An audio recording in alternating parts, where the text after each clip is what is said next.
baba ya.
Bi bon kwatan yo atima kan ni ti manji sugun ndo bo pa e kumbongo I'm not so food.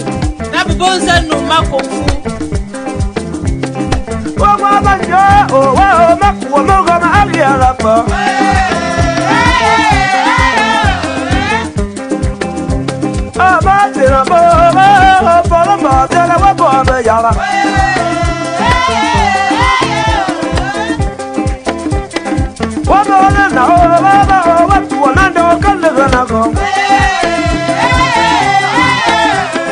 what you want to do? I'm about to go.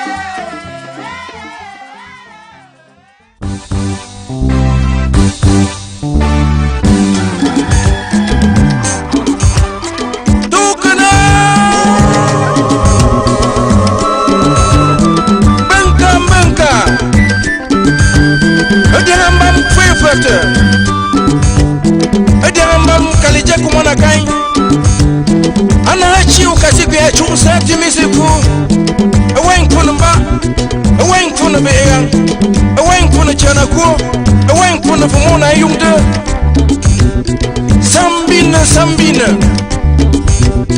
Asia tete Asingoni yung Bote nyuandong bonga Fumona yung dabo tenyuan dong bongam lesen tuan lam dong ayasa ben isna nyuado bo tenyuan dong bong jana ko bo tenyuan dong bong lesen tuan lam dong ayasa ben isna nyuado ifise busemo mama lam bukam ja busong buki kwa manuna tua hade yeah, please have some more. Mabzilam tumu, wabzilam sinka la jello. Nyam nang kujama monkasu, nyam nang kujama monkasu, wata jama nang uga seboy.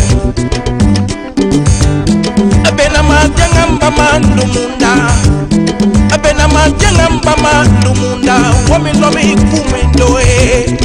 Isi sanga fakala mwana na jamde Afu kama timini ya Amerika o kasiku yengaso Afu kama timini ya Amerika o kasiku yengaso Cameroun'S Bote nyuandong bonga Fumuna yungda bote nyuandong bonga Lese fuala donga yazo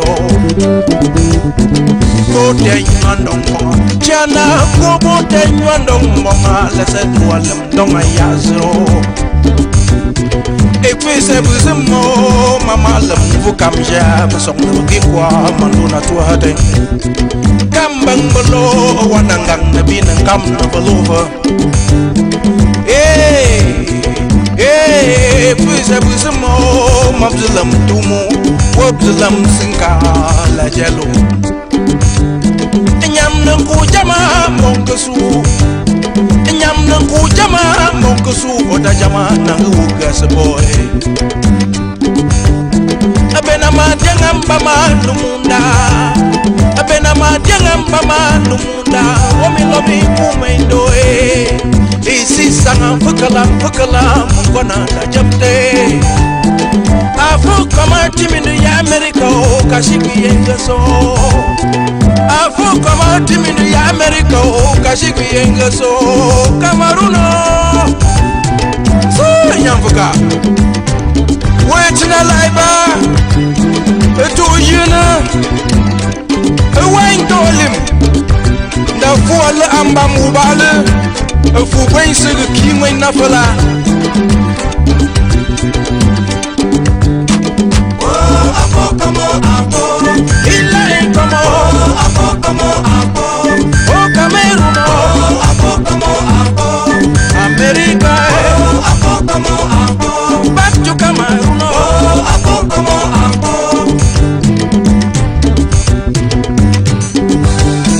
La créativité ne se vend pas au marché. Creativity is not sold in the market.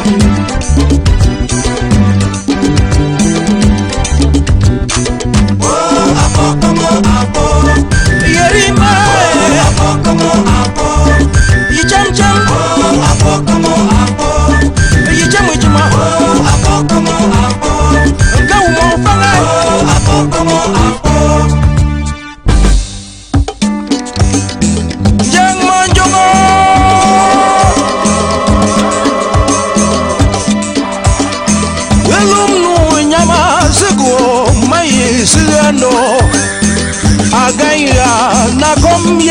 na nunyam seguo yibudwa kom anga ne bani ne kuong kom buazeng winguta alana zindavu wa molucho mai ula la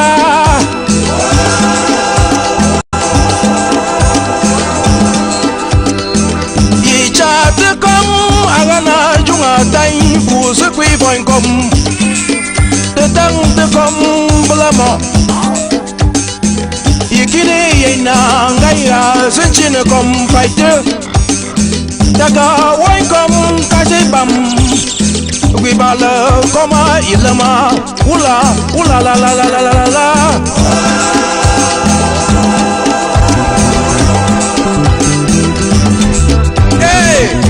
on va mettre ça les mains ça mord les yeux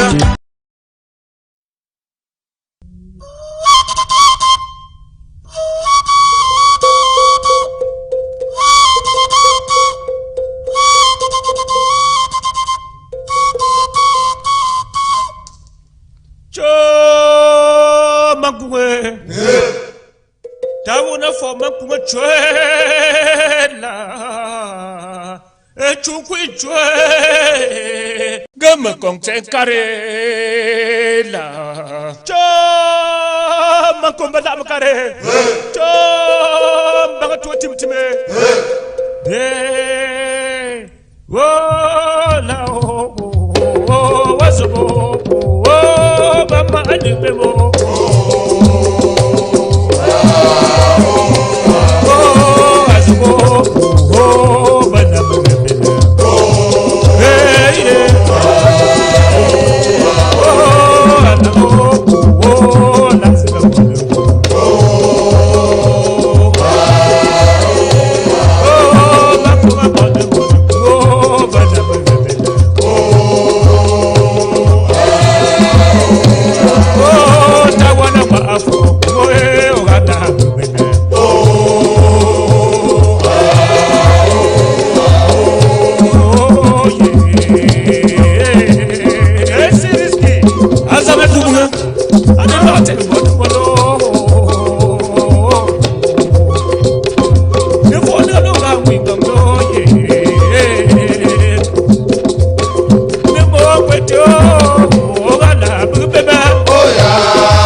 the heat. My people are not fools on the heat. You must let my people go, so we can rule from Cape to Cairo. You must free my people's hands, so we can rule our purpose land. I wanna know who owns the land. Who wanna know who owns the land? Okay, now listen carefully. Chinese are ruling the Chinese land.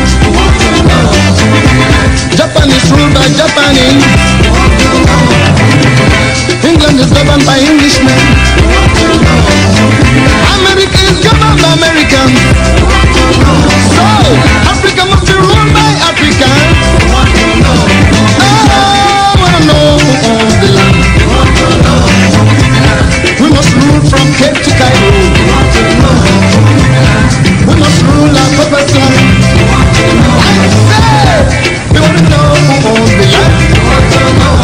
I wanna know who owns the land. Hey, Papasla. Papasla. Papasla. Must be free. Angola want to know who owns the land. Mozambique want to know who owns the land. Namibia want to know who owns the land. I say, Soweto want to know who owns the land. Zimbabwe want to know who owns the land. African freedom fighters want to know who owns the land. Purpose. Now listen to the history. With the years since creation. With the years since creation. What else do I know? Since the time of sun and sand. Since the time of moon and star.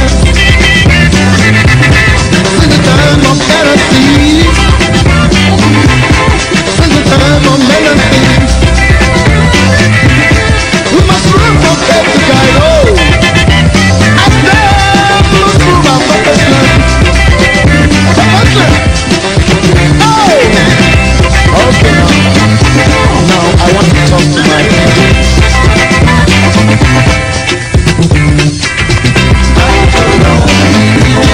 Ira Daniela, oh, I will know. Yeah, Ira Daniela, oh, I will know. Over Daniela, now we are the crossroad. On the Bemo, Daniela. Over Daniela, on the Bemo, Daniela. Open me, I get a baba. Yeah, open me, just see a record. Open me, design a record.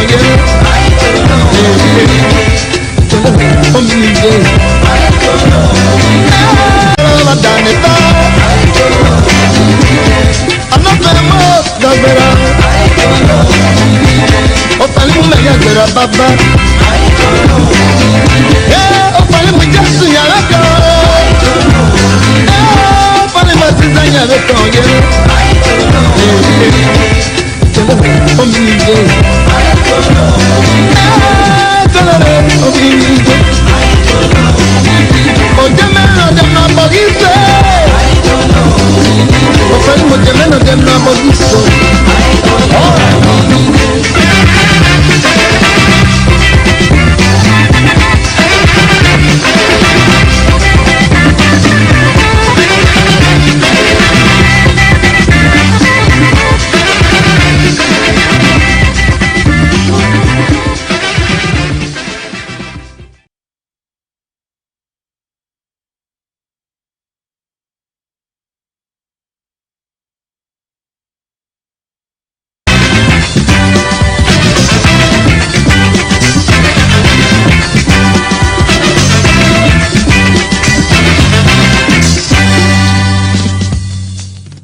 Good evening, ladies and gentlemen. Sorry for that glitch there. It's a pleasure to be here with you. I want to say good evening to all of you who are joining specifically from BAMENDA and all of Ground Zero, Ground One, the rest of Sub-Saharan Africa, and all Amazonian-loving citizens and fans across the globe in Canada, in the UK, in Europe, USA. And everywhere you find yourself. It's a pleasure to be with you today. We've got so much to talk about today, and I would like you to go ahead as usual. Please hit your share button and let's get people joining us. Let's get people joining us on the platform, especially this being a new Facebook page. We are operating today on a new Facebook page, and so many people out there are not yet aware. So please, if you have joined and you are watching me by way of Facebook, kindly go ahead and let's do as usual, hit our share buttons and invite those who are not aware that I am alive, not live. I am alive. Let them please join the platform, social media platform, I mean to say, the Facebook in particular. So please let us quickly do so. We've got so much to talk about today. So much to talk about today. The events in BAMENDA, the events in Bello, and of course, my talking points, which I titled the criminal, French Cameroon criminal responsibilities. French Cameroon criminal responsibilities. I will also take some time to bring you some of the images coming from BAMENDA yesterday and today, and so the world can see for themselves the pain that La République du Cameroon is putting civilians, innocent civilians in BAMENDA over. But until then, please stay put, hit your share button, don't touch the remote.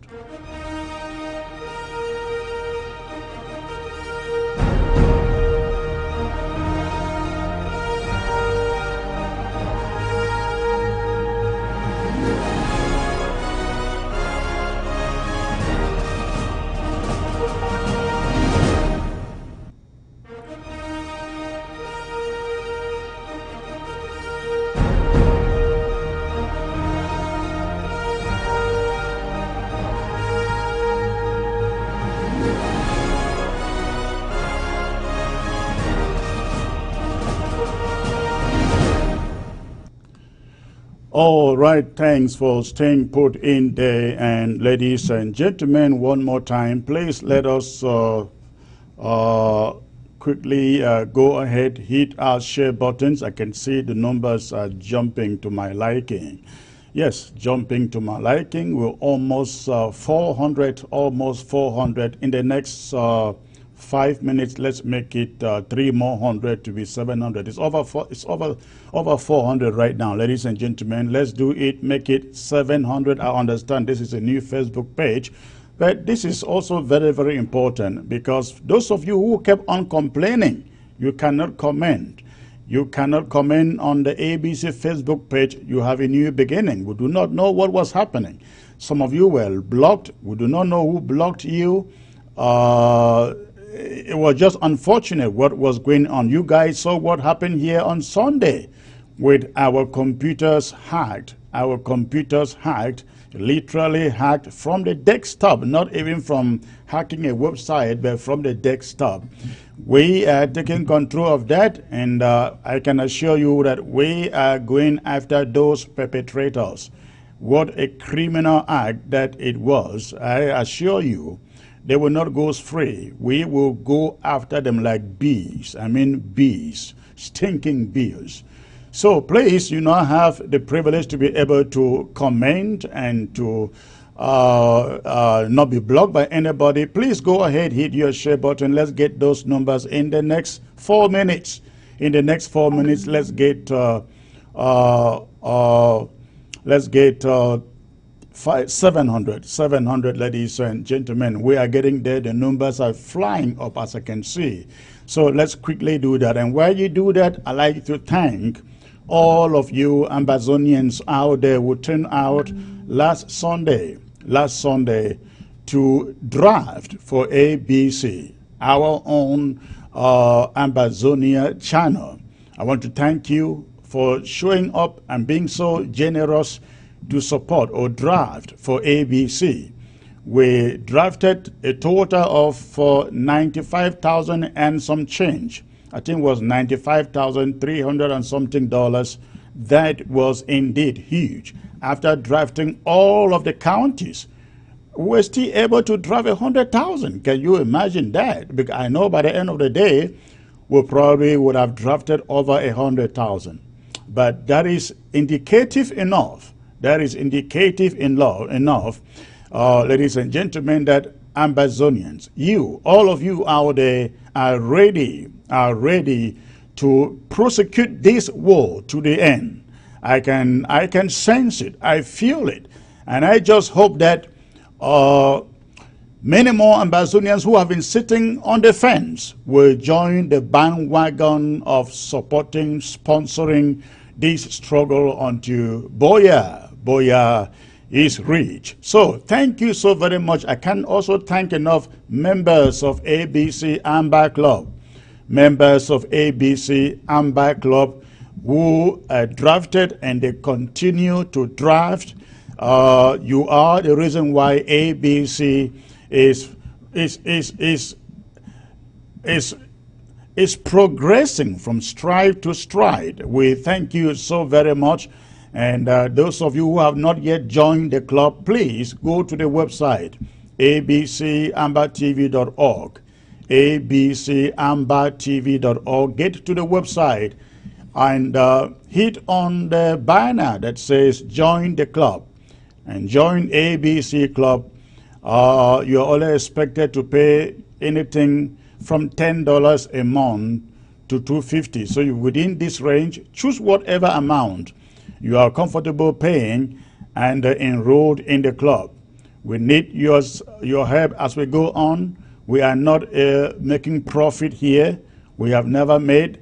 I don't know whether we shall ever make, but please, we need your support. ABC needs your support to carry on all the programming that we have lined up ahead, especially the news desk. Please hit your share button. We are over 500. I see the numbers continue to jump. Thank you for those of you who are just joining. There is so much to talk about tonight. We're going to be talking BAMENDA tonight. We're going to be talking Bello tonight. We're going to be talking what I call, in my talking points, La République du Cameroun criminal responsibilities. La République du Cameroun criminal responsibilities. We're going to be talking about that tonight. And I also have a very, very important announcement that I will be reminding you to join me tomorrow. I got a special broadcast tomorrow with two international guests. Ladies and gentlemen. We're going to be talking Africa tomorrow with two international guests. But I have a special announcement I'm going to be bringing to you tomorrow. So please, you don't want to miss this show tomorrow at 7 p.m. Amber. 7 p.m. Amber. We're going to be talking about that. So that is tomorrow. So please go ahead, hit your share button as you join. As you join. Let's saturate the platform so I come to you with the presentation proper. I'm going to be starting with my talking points tonight. But I won't get there until you have hit the 700 member or viewer on the screen here. We're almost 600, ladies and gentlemen. So please, for those of you just joining, go ahead and hit the share button. Go ahead and hit the share button and send the notification to others to join. And thank you for doing so. While you are doing so, I just want to make this remark about what we see happening in BAMENDA. about what we see happening in BAMENDA. We learn of the appointment. Ladies and gentlemen, now listen to the language. The appointment of one Bamileke Francophone chief to become the chief of BAMENDA. Now, you know BAMENDA is all of upstation BAMENDA, so don't think we are talking about a village in BAMENDA. No, we are talking about all of upstation BAMENDA, all of upstation BAMENDA. That means the seat of power, the seat of authority in BAMENDA. And so we have learned of the appointment of this Bamileke clown, so-called, to become the chief. I guess they will call him the font too, of BAMENDA, upstation BAMENDA. Now, what does that mean to you? What does that mean to us? And what does that mean to this struggle? You remember that this struggle started as a fight against marginalization, oppression, and injustice. But we realize that after 4 years of fighting, the injustice just continues. Can you imagine, ladies and gentlemen, would you imagine that 4 years into a fight that's supposed to be a fight against injustice, that La République du Cameroun still has the guts, ladies and gentlemen, the guts to go ahead and appoint a Bamileke, a Francophone chief, to become the chief, the leader, the ruler of an exclusively Anglo-Saxon territory, Anglo-Saxon community in BAMENDA. I will need somebody out there, ladies and gentlemen. I will need somebody out there in BAMENDA to do me a favor. I would like somebody to investigate to know when this Bamileke, this Francophone guy, who is now becoming the chief of BAMENDA, first settled in that community. We need to know when that Bamileke Francophone guy first settled in BAMENDA to become the chief of that community. We need to know. We need to know what the people of BAMENDA want to do or have to do about this case. Would they allow a foreigner? Now you remember, French Cameroon is a foreign territory. Would you allow a foreigner to come into your home to become your ruler? BAMENDA people, is that what you want to accept? We are waiting to hear your response about this injustice. All right? So this is very, very important. But the overall message we get from this so-called appointment, by the way, who gives the government, any government in that place, a foreign government in that place, even if it were not a foreign government, not even the county administrators in this interim government that has authority over that community has any right to appoint a chief. Never. It is not in our character. It is not in the Anglo-Saxon character for anyone to appoint a chief. Neither do you have to buy it. Chiefs are, they inherited. They inherited. They are not given. They inherited. And if you buy it or you are given it, you have no authority over anybody except your family. And so, if French Cameroon as French Cameroon continues to do this, it is indicative of the fact that they are not ready, not now, not tomorrow yet, to give up on Ambazonia. And that is why we have to fight. Ladies and gentlemen, we have to fight and fight and fight. A few months ago, we decreed that every Francophone enabler in our territory must be gone. I think that has to be reenacted. We have to reenact that, especially in the community that is called BAMENDA, because we know BAMENDA, talking about all of upstation Bamenda, ladies and gentlemen, is under the control of Francophones, Bamelekis. You go there, Ambazonians, Bamendanquians, I don't know what that's what they call it, they are becoming a minority. The Francophones own all the land, they own all the property, all the prized property of station Bamenda. In Bamenda, we got to do something. Something has to be done.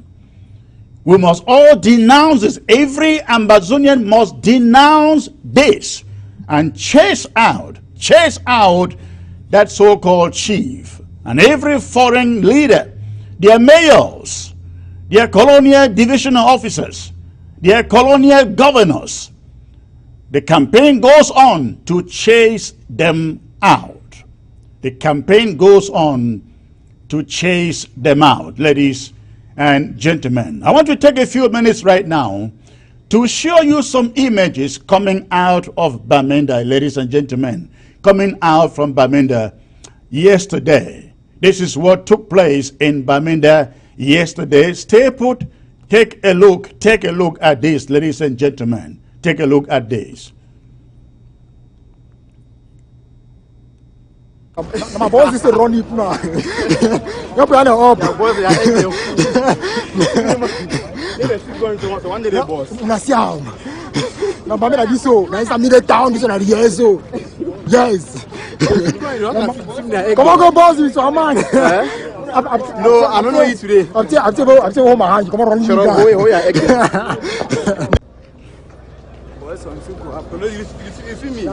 No. My boss is running it now. You're planning up. My boss is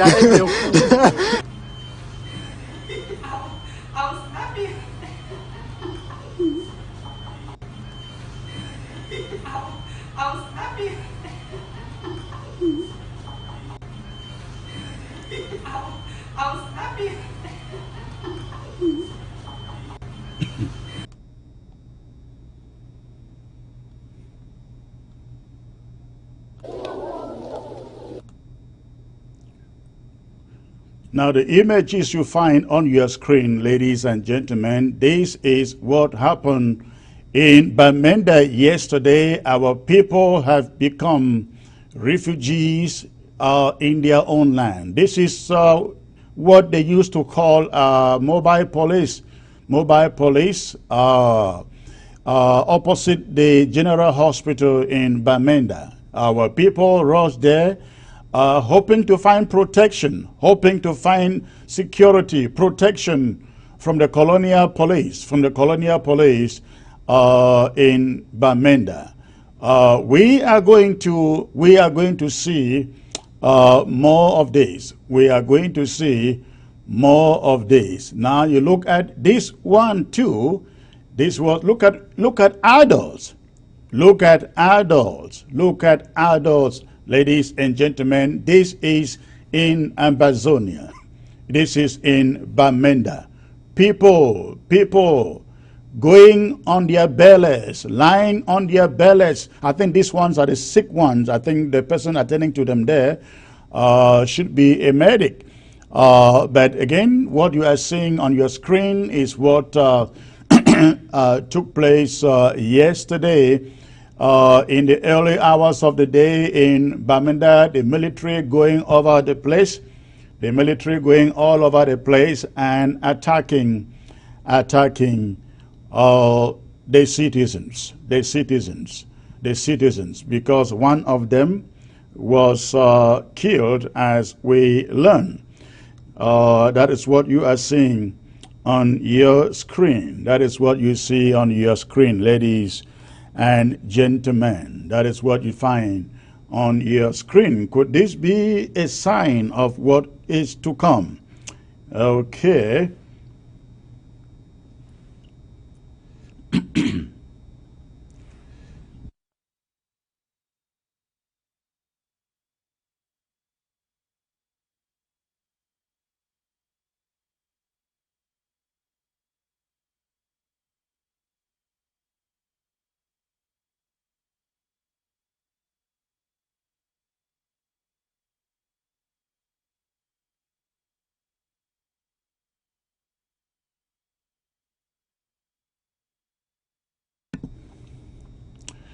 All right, ladies and gentlemen, again, those images are the images emerging from BAMENDA, yesterday. I have here with me on the line from Belgium, the spokesperson for BAMENDA 2, in the person of Sama Thomas, who is very much in control of what took place yesterday and today in BAMENDA. He has a good handle over what took place yesterday in BAMENDA and today also. Hello, Comrade Sama, how are you, sir? Good. Thank you for joining the broadcast today, sir. It's my pleasure, Secretary. All right. So I think our people are itchy to know exactly how this event in BAMENDA yesterday began. What happened? Secretary, our boys in Mancon, they are really conducting themselves in a true sense of guerrilla warfare. Okay. The terrorist guys of La Republic, as they want to give the impression to the world that everything is returning to normal, so they are now putting in place checkpoints in the city to be extorting money from our people. So yesterday they made their Waterloo.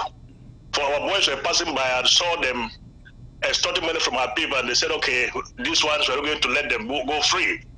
That is how those idiots were targeted yesterday. When they were targeted, they now go on a rampage in the whole city. Let me tell you a short story that happened after the incident in BAMENDA. Okay. The market master had to block the market or lock the market, that everybody that was in the market should sleep in the market other than going out to the city to get his or herself involved in the crossfire. Oh, so that was when the incident started, correct? Yes. And the around actually started at around 2 in the afternoon. Okay. Now we understand that a taxi guy was stopped by a French Cameroon terrorist soldier. Am I correct? That escalated the whole thing. They were targeted at their checkpoint of extortion. Okay. So that is true. I didn't mean it wasn't a matter of extortion. They couldn't have been involved in that situation. For our boys were just on their normal patrol, like it had been the case since last week at Mulang, where one of them was taken down, and they went on a rampage not only in Mulang, but they crossed over to Rendezvous, burning people businesses there and arresting others. As if that wasn't enough, they arrested one young man in my aid that got nothing to do with our soldiers. Okay. And that young man is still in their keeping. Okay. So how can you go into the house of someone and you arrested him there and you take him away? Up to now we don't know his whereabouts, but you take him by the dreaded BIR. So let's get back to this incident of yesterday at Small Mancon. That is where they were extorting from taxi drivers. Yes. And it is a Small Mancon. And at that moment, the restoration fighters were at that location, or how did they get to? They were on their normal patrol as they usually do. Okay. On daily basis. So it wasn't as if it was a planned target. Okay. Because they just mount when they are hungry wherever they are in the city. When they reach there, they just say, okay, we start our control here to extort money from transporters. Okay. So when they did that yesterday, they did it just at the wrong time. And BAMENDA dit so, na isa mide town dit so na riezo. and they say, okay, Yes. today, Come on, go boss with some man. Okay. No, I don't know you today. Until home hand. Come on, was only the skater, and this is at the food market. My boss is running to now.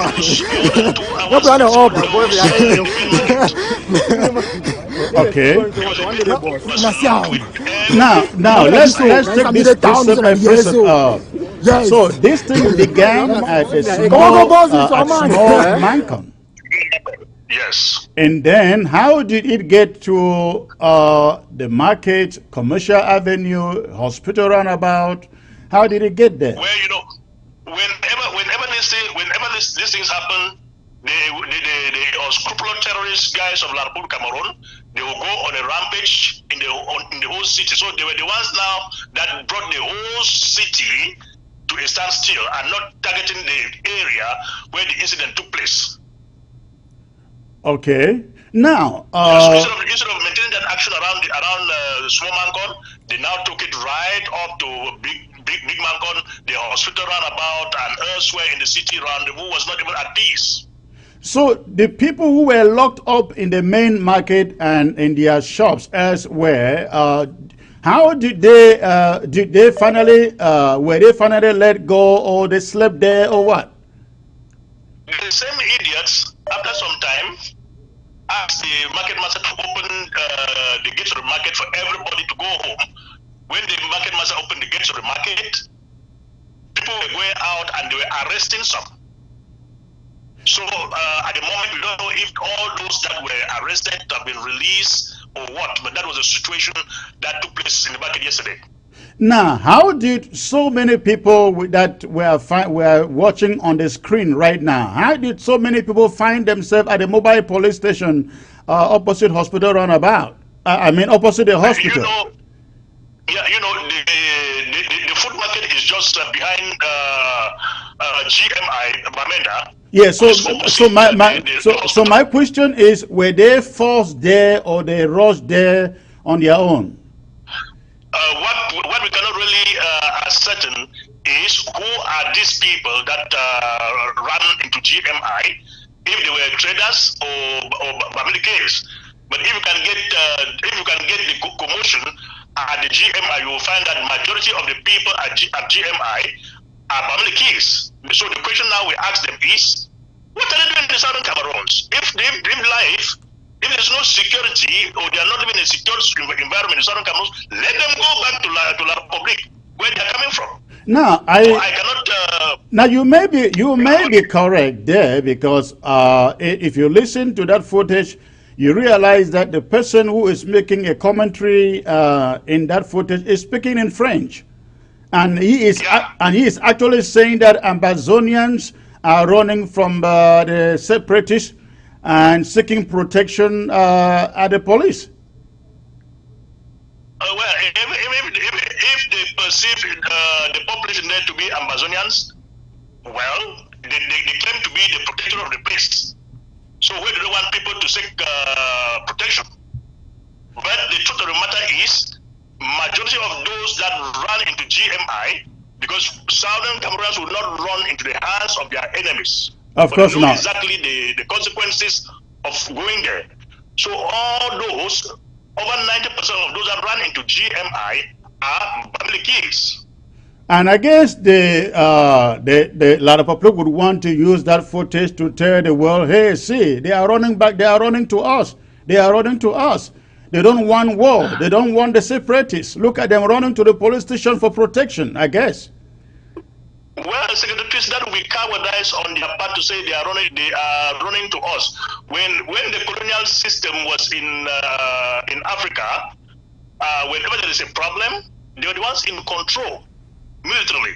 So if the population runs into the hands of the colonial system, they cannot tell the world that they are running to us, because they are not affected. Where do they run to again? So right. a drowning man uses anything to rescue, to see if he can rescue himself. Even the crocodile, a drowning man will grab. So that is the situation of our people. If that assertion is true, it's not as if they are going there because they really want to. Now, as a spokesperson for Bamenda too, what do you make of the claim of the ADF coming out to rush to say we did this? Well, you know, these claimers of events, they did it this time around in a very wrong manner.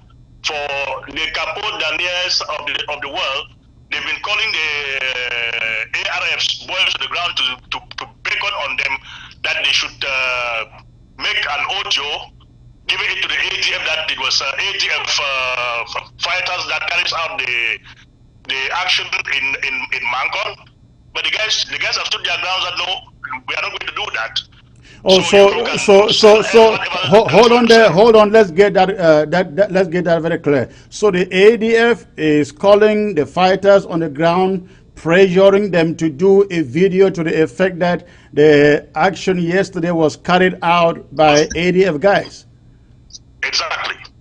That is what that's what they've been doing. Capo Daniel and this guy that I don't know what is wrong with his tongue. It seems he needs to go and operate it in the hospital so as to be able to talk fluently. Call Mark Arata, or is Mark Arata, or Mark who? They are the ones peddling all the lies over there that the ADF has done something, but everything done in the southern Cameroun'S, whether it's done by La Republic or whosoever the ADF is sourcing there, we claim.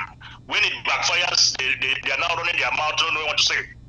Now, have you spoken to the restoration fighters who carried out this operation?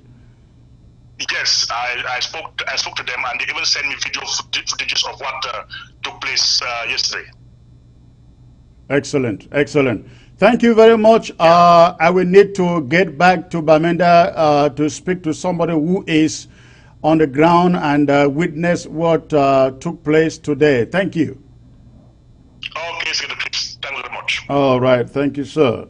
Okay, ladies and gentlemen,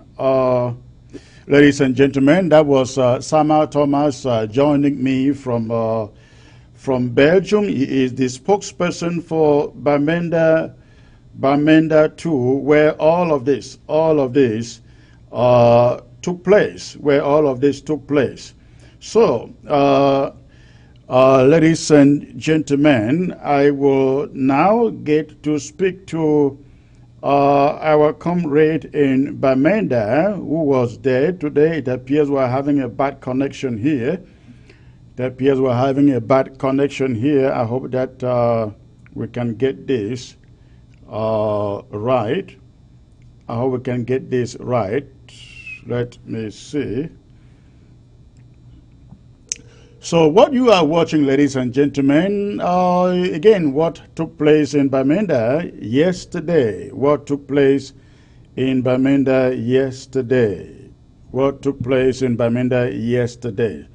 So, again, I'm trying to get connected to the other correspondent eyewitness on ground zero in Bamenda to tell us what they encountered there today. Okay, let's see. I can get him on. Let's see, you can get him on. All right.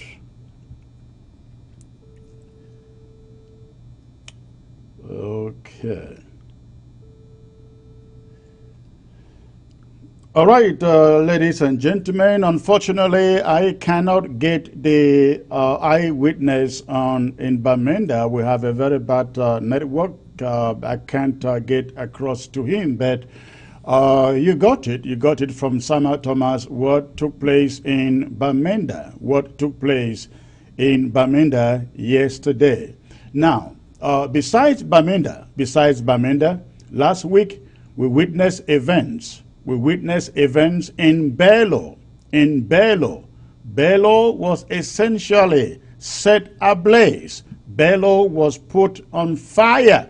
Now, we have seen reports coming from Cameroon newspapers to the effect that French Cameroon killed 17 Amber fighters in Bello. What a lie. What a lie. They killed 17 fighters. I hope they show us the corpses.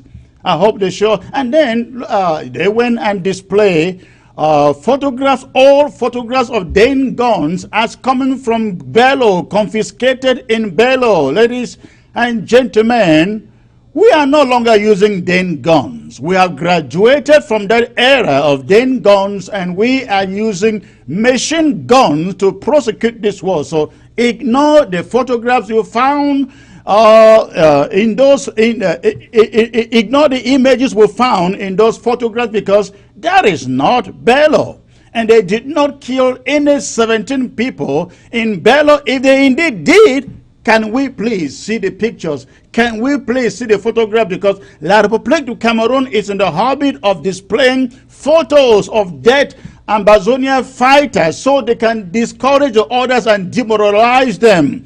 We need to see the photos of the 17 people. If not, if they are not there, if you can't produce them, it is all fake. It is all fake, especially coming from the newspapers in French Cameroon.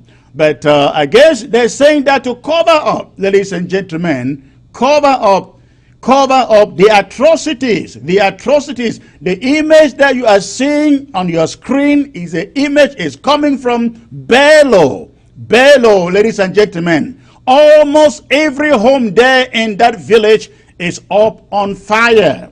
Is up on fire. This is the work of French Cameroon soldiers against innocent people in the village setting community. This is what the French Cameroon army, the French Cameroon government is doing in Ambazonia.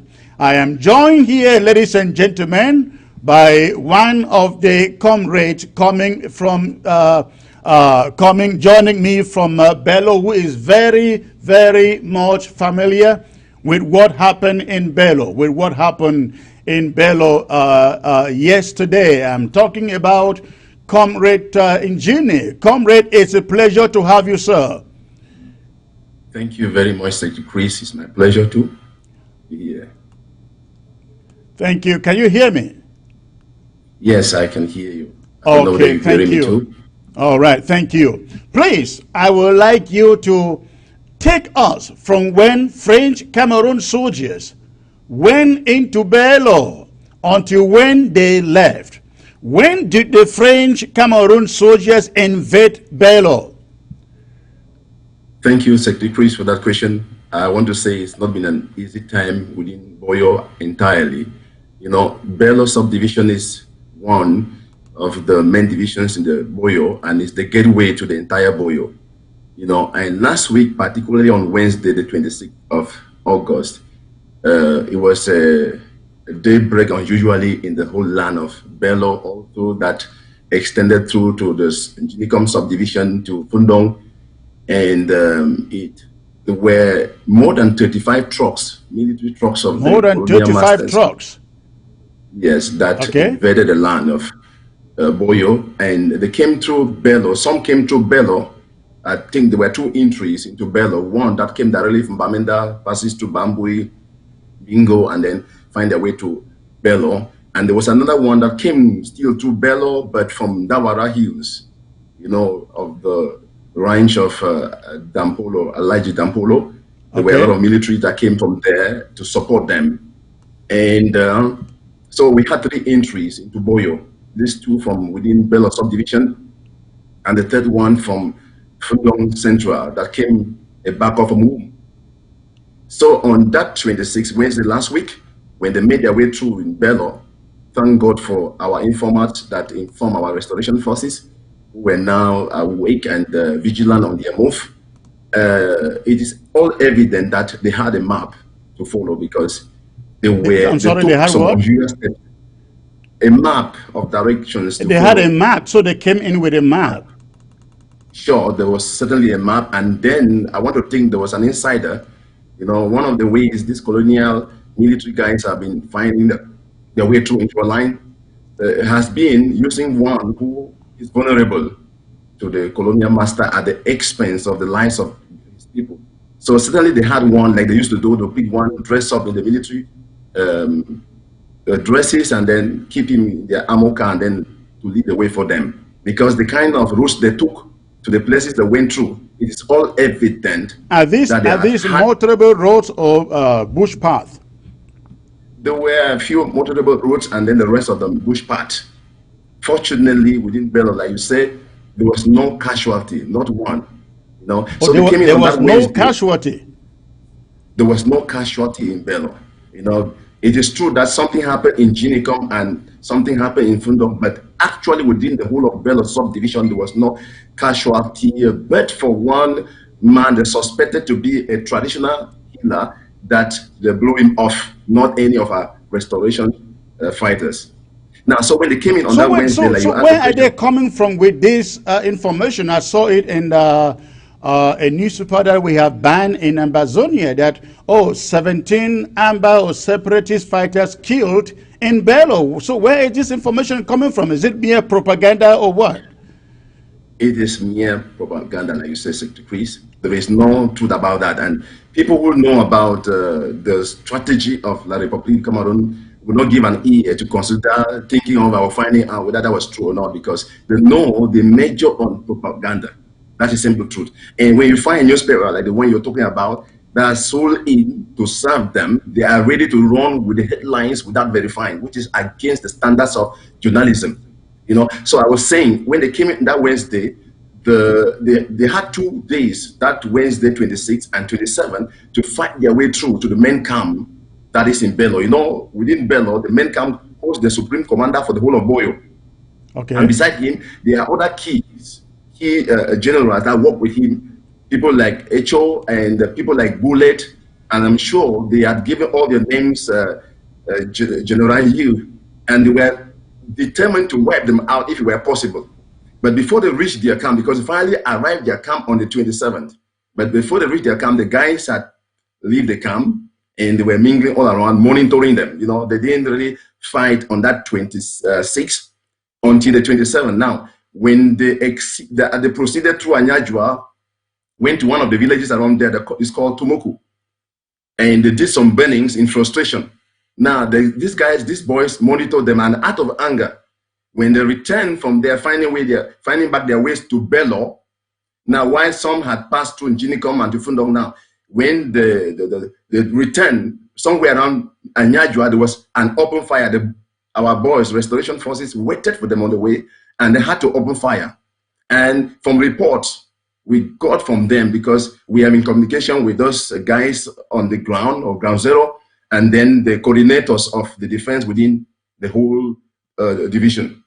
Now, there were over 8 critical cases amongst them, which we believe that some died there within the land before they transported, and some were rushed back to the hospital in Bamenda. I can't get you, Secretary, please. Hello, Secretary, please. I can't get you the volume.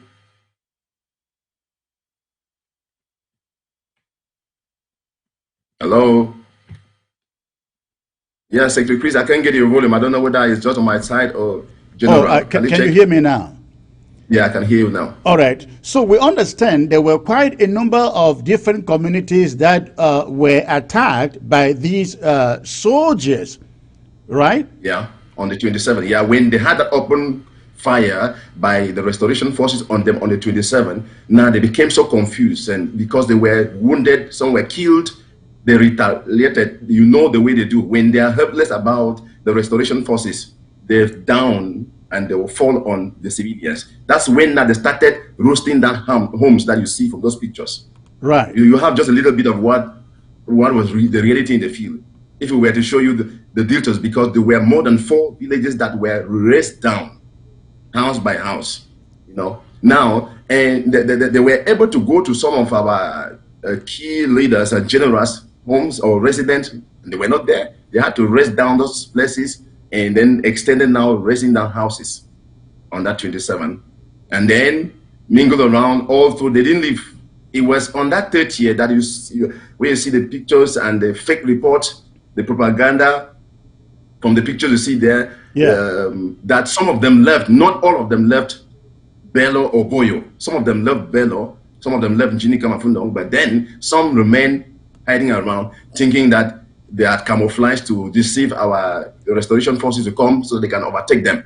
But it didn't work. Did you know that so they, even they today, left, but then hid themselves somewhere to surprise the restoration forces? Some actually left with the governor because the governor came down to the headquarters of Boyo, that's Fundong, you know, on the 30th. You know, the governor was there with the two generals, the one in charge of the northern zone and the one in charge of the southern zone. They all came together and they mingled through there. All you see, all those funny weapons you see them displaying in Fundong, you know, Bello was the center of the attack. It's true that they had a series of attacks too on their way through Njinikom and Fundong. But then, all that you saw there are not the kind of weapons the restoration forces in Boyo anywhere now in the southern Cameroon uses. They have I have no doubt about that. Those weapons are not weapons being used by any battalion in the southern Cameroons at this moment. We've since graduated from those weapons, so they are merely doing propaganda in the display of those archaic weapons. And when you follow through, Secretary Chris, you confirm that when they mingled through Mankon and Bafut some 2 months ago, and went through Ngokutunja, went through Kombu and Bui, you will discover that the same weapons that they keep displaying everywhere. It's like they carry them as part and parcel of their ammunition in their ammo cars everywhere they go to display and to show to the world that they are doing something, which is a total deception. That is true. Were any civilians killed in this invasion? Yeah, there was a civilian killed in the Anyajua village, whom they got information that he was a traditional healer, and to them they feel that every traditional herbalist should be the one that empowers our restoration forces. So he was shot down. That is the only case within Bello Valley. And then in Njinikom, somebody was killed. And there were 3 guys that were actually were overtaken in Fundong within Boyo, I think on the 27th, were overtaken because when they were ready now for open fire against the ones that came through Bamenda, that were 45, you know, they came through Bamenda, came through Ndawara, Interbello, but now there were others that came through Wum, Bafmen and Interfundo. So while they were there, they were concentrated now on them, and then all of a sudden they were attacked from behind. Now, while some were able to retreat, some were not able to retreat, about 3 of them were knocked down. And there was no possibility to recover them for any treatment. So we lost those 3. Now, so when you hear the propaganda about 17 people killed, it is very obvious. In the world of journalism, on newspaper, people can paint pictures and show. On radio, people can talk what is not there. But on television, it is image. Like you said from the beginning, it's not about what they're talking. How can you be showing ammunitions of soldiers that were killed and some caught captive as prisoners of war, and you cannot show proof of them on television? Right. And, you know, it will be foolishness to begin to believe this kind of reports, which have been recurrent with these guys and with the famous house of broadcasting. Some people call it a confusion radio television. I don't want to get into that, but it's really terrible. But did you hear that they had their way back to Boyo today? Are you aware about that? The army, the terrorist army, was back in Bello today. Yes, and the governor. I don't know whether the governor came with all the military commanders. With the governor, okay. And what have you heard? Because on that 30th, now on that 30th, before I come back to that, on that 30th, when they came in, when they left Bamenda, they were able to drop at Bambwe and Bello, Babanki, Bello, and Njinikom, every strategic point or junction, they were able to drop at least 10 military guys. Yeah. You know, and we are not aware. We just thought that they were trying to launch attack like that done in other places. But we discover all around from the visit now of the governor with those 2 men generals from the northern zone, or that coordinates attacks in the northern zone and the southern zone, that they had really planned this issue to paint a picture. And I'm certain it's because of the forthcoming General Assembly of the United Nations on the 22nd of September. They want to paint a picture to show to the international community that they're in charge and that they've taken hold of all the land of southern Cameroons. Now, so when the governor came, it was because they had already coordinated the atmosphere for him. They wanted him to have that kind of going and coming back. But our guys monitored them all through Bambwe, Babanki, Bello, and all through. They didn't retaliate anywhere on the way. It was a very sensitive day. And today, for them to go back to that land they want to paint, you know, a double picture of the fact that we have already subdued the land and we can go in and come out like we like. But it's not true. You know, it's not true, because it's all evident before the international community. All the main generals you have heard about Boyo, and you have heard about, I mean, all of Boyo, you have quite sensitive generals that have stood strong. And one thing which we are proud of is the fact that there is unity in Bello despite the intruder and the manipulations of the enablers. You hear about General Aroke, General Yu, Bullet, Echo, and the rest who are there. They have a dynamic way of communication. Everywhere they are, they communicate among themselves and they pass information. Before we receive details of what is happening here and there, they are already informed. And when we try to do verification, we discover that they are all informed and they are ready to defend and back up one another, which is very, very important in that land. Well, thank you very much. Let me bring in Secretary of State Bishop John, who happens to be the man in charge of defense at the interim government, to tell us what he is aware of in these battles going on in Bello, in Bamenda. Secretary John, sir, give us your take on this. It's a pleasure to have you. It's a pleasure to have you to be on your TV show, Secretary Chris. I greet the wonderful people of Ambazonia and our valiant Ambazonia Restoration Forces on Ground Zero. I greet you with a 27 or 21 gun salute. You are doing an excellent job. Thank you. And I'm glad to be here, Secretary Chris. So tell us, let's start with Bamenda. Let's start with Bamenda. People are asking, could this be the sign? What happened in Bamenda? They show that the Ambazonian Restoration Forces put up in Bamenda yesterday. Could this be the sign of things to come? The sign of things to come. Yes, Secretary Chris, you know, some time ago I appeared here and I told people that silence is not inaction. I continue to maintain that. I am telling you, the Ambazonian people, and I want you people to have confidence in the people that you have elected, that you have chosen to be your defense chief and defense leadership. You should be confident in them, because we have been cooking something. The food is yet to be ready, and we are going to serve La Republique real food that they will regret ever stepping foot in Ambazonia. That is what I want to assure you, Secretary Chris, and I want to assure all the people of Ambazonia. This is nothing that they have not. This is, Secretary Chris, is just testing of what is about to happen. La Republique can bring all their military all over Ambazonia. They can, if they like, let them abandon the war in the northern of Cameroon with Boko Haram. Let them abandon the war they are fighting in the east. Whatever they want, they let them bring all their fighters in Ambazonia. We are ready for them, and all of them will be killed. They will be killed. And I'm letting La Republique fighters who are hearing me right now, do not go to Ambazonia. It's a suicide area.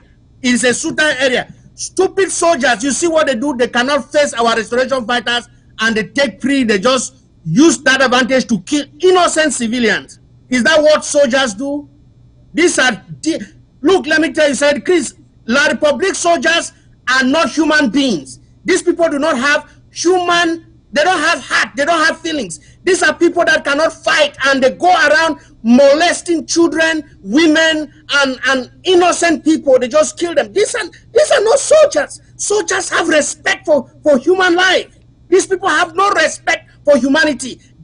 In fact, anybody who sees a La Republique soldier, they should finish him, because they are animals. They are not what to be called human beings. They have no respect for the creation of God. Let's talk about this for a little bit. What do you make of the fact that La Republique du Cameroon soldiers go out, and each time one of them is touched, what they do, they don't fight our own soldiers, our restoration forces.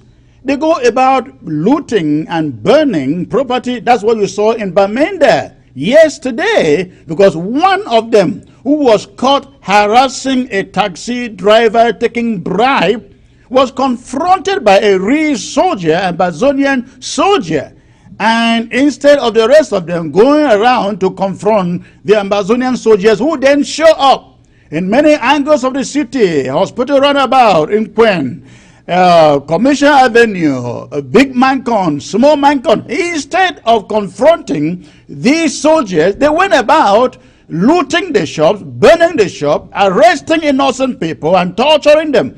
What do you make of it? It is happening everywhere. I saw it about 2 weeks ago in the BLM. They went to the BLM and they were attacked, and many of them sent to visit Patrick Ekema, and they came back the following day. Instead of looking for the dragons, they went burning people's property. What do you make of this phenomenon? Let me tell you this, Secretary Chris. It is a strategy La Republic is using. La Republic is using the same strategy terrorists use. La Republic are terrorists. These are not you, and these are not state fighters. These are terrorists. You know, La Republic is a state-sponsored terrorist military. Let me tell you. Now, what they do is they are terrorizing the community so that the community will not be supporting the Ambazonia restoration fighters.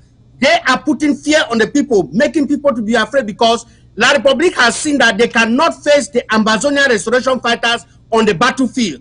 They cannot face the Ambazonian people on propaganda. They cannot face Ambazonian people with money. They are running out of money. And what they want to do now, they want to instigate the population, for the population to lose hope in the Ambazonia restoration fighter by intimidating, by terrorizing the population. That's what this military is doing. This is a terrorist military. State-sponsored terrorism is what we are seeing in Cameroon, and I am very surprised that the international community is seeing state-sponsored terrorism that is causing genocide in Ambazonia, and they cannot do anything, Secretary Chris. Yeah, it is quite unfortunate, and that is going to be the subject. That is going to be the subject of my talking point. The subject of my talking point later in this show. Ladies and gentlemen, you haven't heard anything yet. We are just about starting this broadcast, but what they are doing, Comrade John, is going to be the subject of my talking point at the bottom of this broadcast. But let us get back to the strength of our restoration fighters out there as displayed in BAMENDA. Recently, we have seen this. Also, we have seen this in Kumba, where the colonial authorities go out and they shut down shops. They go out and they shut down shops, and our restoration forces walk directly to those shops and confront them, and they run like babies. They run like babies. I mean, French Cameroon soldiers run like babies, and that is why I call them scouts. Scouts. So the phenomenon is happening. We've seen in Victoria that they can boldly go under broad daylight and shut down the highway of Motengene, Victoria. This is what we are seeing repeatedly everywhere. Is this a new phenomenon that that lies ahead, that our boys can easily and quickly take control, invade those criminals, terrorists in these cities, and they can't do anything? Secretary Chris, I want to let you know, and the Ambazonian people know, that we were taken by surprise in this war. And for the past 3.5 years, going to 4 years, the self-defense community of Ambazonia has been learning, and we have been improving, and we are progressing. And that's what you can see. We are progressing. We have studied La Republic. We know exactly what we need, and we know what we need to fight this war. And let me tell you, Secretary Chris, our department is planning for a sustainable war. We are planning for a long-term war. We are not fighting this war as if it is going to be over tomorrow. If it gets over tomorrow, fine. But I know that La Republic is prepared for a long haul. That's why they are killing anything that is human being. They are killing boys from 12 to above. Any male they see. La Republic actually had a meeting where they plan to eliminate all our male population in Ambazonia, because they know that we are ready to fight this war for 40 years. And that's why they want to kill our population, Secretary Chris. This is what is going on. It is calculated genocide that is going on. But so far as the Ambazonia Restoration Forces is concerned, Secretary Chris, we have been learning. and we are preparing. You will see more of this. Our boys are going to get equipped, and they are being equipped to be able to confront La Republique in any way. And we are going to start launching offensive. We are going to start launching offensive against La Republique. We are going to fight a guerrilla war, and we are going to fight a conventional war with these terrorists. These are terrorists. No, Bishop John, I think you mentioned a very, very critical point, a very vital one that I would like every Ambazonian out there to take note. We are not fighting a war. We are not preparing a war that is ending tomorrow. And so we need to take our time and be strategic and surgical, and also plan with patience. Ladies and gentlemen, it is very, very important. I say this because many out there are saying, oh, we should be seeing the effect of the draft taking place right now. Ladies and gentlemen, we know this war can go on for the next 4 years, for the next 5 years, for the next 10 years. That is what we know. We know that is the plan of La République du Cameroun. We are planning this war for as long as it lasts, to be able to prosecute it, to be able to prosecute it to the end. So we ask you out there, have your patience. Have your patience. We're not going to put out everything at our disposal tomorrow. We're not putting everything out tomorrow, but we plan it to surgically approach every phase of this war. The war draft funds we will use, and you will see them being used as the days approach. Let me get back to Comrade Reverend Ginny, who is joining me from Bello LGA. Comrade, so we still have French Cameroon army that went into Bello today. Yeah, they had another entry today. We have not gotten the details of how it has ended. We have been trying to be in touch with our guys on the land and the defense coordinators. So far, I think maybe a few minutes before our program here, they told me everything has been quiet. But we diagnosed from all that happened through on the 30th till today that it was just a show to paint up an additional picture that they can freely move into the land and come out. We are waiting. Our guys are monitoring every step of their move in the land. That's true. How prepared, I mean materially, financially, how prepared, I don't know whether you are competent to answer this question, but how prepared are the restoration fighters in Bello, in Boyo, in its entirety to handle these incursions by French Cameroon soldiers at this moment? It is evidently clear, Secretary Chris, that they are very, very prepared for them to invade the land on the 26th, 27th, 28th, 29th, 30th. And then they're able to move back there and then paint a picture of what has not happened. It's evident that they are helpless, like Bishop John said here. Now, the restoration forces has proven beyond every limitation that they have sustained, or they have come this far in the war with determination and discipline, and they will stand true to the end. There is no turning back. That's a certainty. And all the soldiers who have mingled through there, because beside this invasion that came unusually, that 26th Wednesday last week, you know, they have a base in Bello, they have a base in Ginicom, they have a base in Fundo. They have soldiers that are stationed there. Now you heard Bishop John said here, you will be shocked that in all this environment, they know that the restoration fighters are up there. They are in charge of what is coming in and what is going out. When they say there is no vehicle coming or there is no movement this time or no usage of this public road, we are in charge. They know. They cannot dare to go out for any reason. You know, because now, all of them. Tell me, we understand that this incursion by French Cameroon soldiers was carefully planned because you had internal enablers who gave them all the locations of the restoration fighters. And so they planned this to surprise the restoration fighters. Any idea, does your county or LGA getting the idea as to who was giving them this classified information as per the location of the restoration fighters? Yes, Secretary Chris, the big answer is yes. The restoration forces, the defense coordinators, and the LGS, they know who these guys have been and what they have been planning. They have evidence of the truth of what we know, who are working hand in hand with the Republic of Cameroon. There are things we cannot call here. We cannot call our names here, but which is a reality, in an atmosphere like the one we face.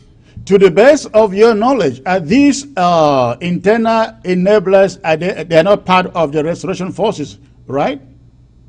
They are not. I mean, some disgruntled ones. No, they are not. They are not of any kind. I know that some of them in the past has shown up concern within the land and even intermingled with the restoration forces. But at a certain point, when they discovered that they were fishy in their thoughts, they had to give them a barrier, and then they flew out of the land. And before we discovered, they started manifesting their real colors. So they are out of the land, and they have nothing. They have not been part and parcel of the war in any way, but they have intermingled in the past in the land. Bishop John, tell us what you know about the workings of the restoration fighters in Boyo as a whole, and maybe Bello in particular. Are they very much cooperative? Do they collaborate? Because we know there are different factions in there, like is it ROK, who does his own thing, and then there are Ambazonia restoration fighters in there who are under the interim government. Is there collaboration in there? Bishop John, let me start with you. Sir Chris, I said there's some level of collaboration. We have very hardcore Ambazonia restoration fighters in Bello or Boyo County. I wanted to correct my comrade. He kept saying that subdivision or division. We don't have subdivision or division in Ambazonia. We have counties and LGS. Bello County has gone through a lot because of maybe division and personal interest, but I think the county is taking things under control.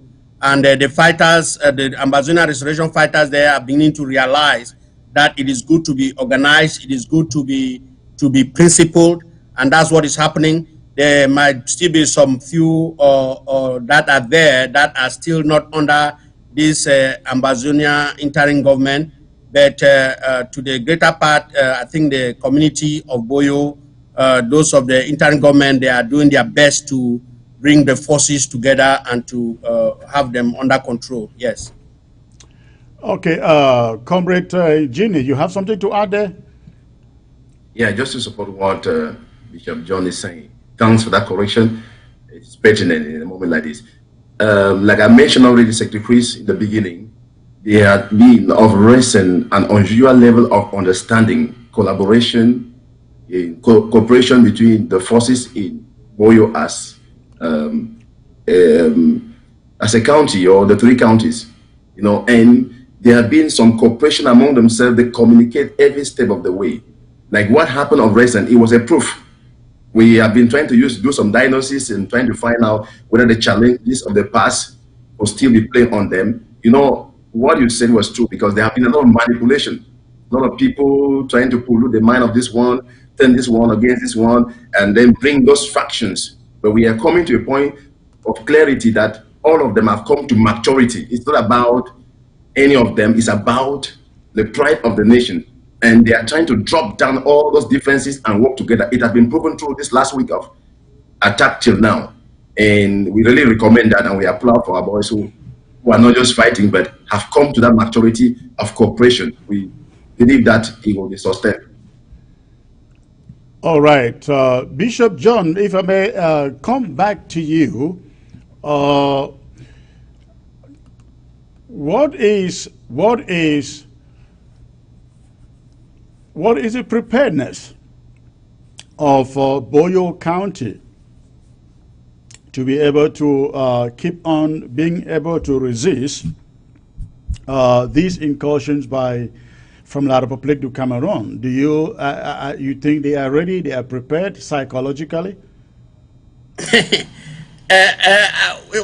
I talk of Ambazonia, Secretary Chris, I don't just want to talk as a county. Let me tell you, what we have been planning and what we have been cooking is for the entire Ambazonia. We are preparing the Ambazonia Restoration Forces to a level that we have never seen before. And every county is dependent or is going to depend on the other county. Every local government is going to depend on the other local government. It's not going to be a just an area thing anymore. That's the way we have been preparing. Like I used to tell you, Secretary, we have been working tirelessly to learn, to apply lessons learned and many other things. So Boyo is prepared.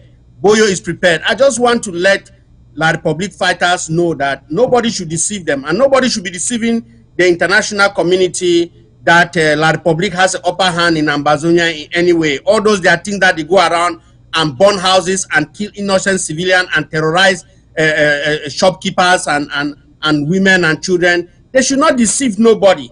The Ambazonian restoration fighters are in control of Ambazonia, and we are going to have more control as the day goes by. Let La République go and borrow more money from China. Let them go and borrow more money from France, wherever they want to take the money. We are ready for them. This is not a hit and run. We are ready for them. They are invaders. They are unwanted in Ambazonia, and the only way they can do themselves good is to leave Ambazonia in peace. They should pack and go. And because of what La République is doing in Ambazonia, I want to let every La République agent, citizen who is in Ambazonia working in collaboration with La République terrorists that you are not wanted in Ambazonia. We will visit you at your doorstep. We will visit you at your doorstep. You think that we give you a safe haven in Ambazonia? You think that because we welcome you and peace-loving people in Ambazonia, and you have taken our loving kindness, you have taken our mercy, you have taken our goodness for granted, and you work in collaboration with your government to come and terrorize our people and to destroy our nation, your stay is over. Your stay has expired in Ambazonia. Pack and leave, because we know you. We will be visiting you people at your doorsteps. All right. Before I let you guys go and I bring my talking point as the last item for the day, I started with this development in BAMENDA, Bishop John and Reverend Ginny. I would like to get your take on this. We now have a situation where La République is beginning to appoint traditional rulers to rule Ambazonians. Now, you understand when they talk of BAMENDA, they're talking about all of upstation BAMENDA, that is the seat of power and authority in all of that zone. You have a francophone being appointed the chief, the leader of that community. What does it mean? What is your take about this sneaky attitude of La République du Cameroon? Bishop John, let me start with you. Secretary Chris, honestly speaking, La République has dementia. Their leadership has dementia. The people do not learn. They keep making the same mistake over and over and over and over. In fact, La République are retarded. These people, they have no respect for knowledge and wisdom. La République has no wisdom. How can you employ a La République citizen or appoint a La République citizen to lead Ambazonians? You see, let me tell you, Secretary Chris, because Ambazonians are becoming more and more wiser, and they know that this war, La République is not going to lose. And many Ambazonians that were leaning towards La République have come to realize that their only best option is to support the Ambazonian restoration fighters. And La République has been losing a lot of allies that they had in Ambazonia.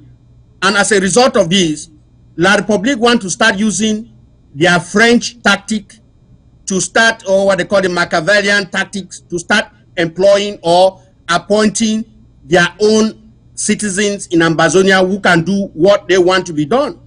You know that many La Republique officials have refused to go for any appointment that they give them in Ambazonia because it is a suicide mission.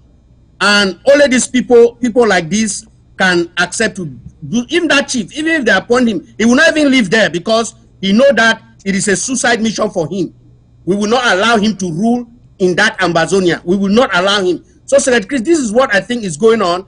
La Republique is losing it. They have become more frustrated.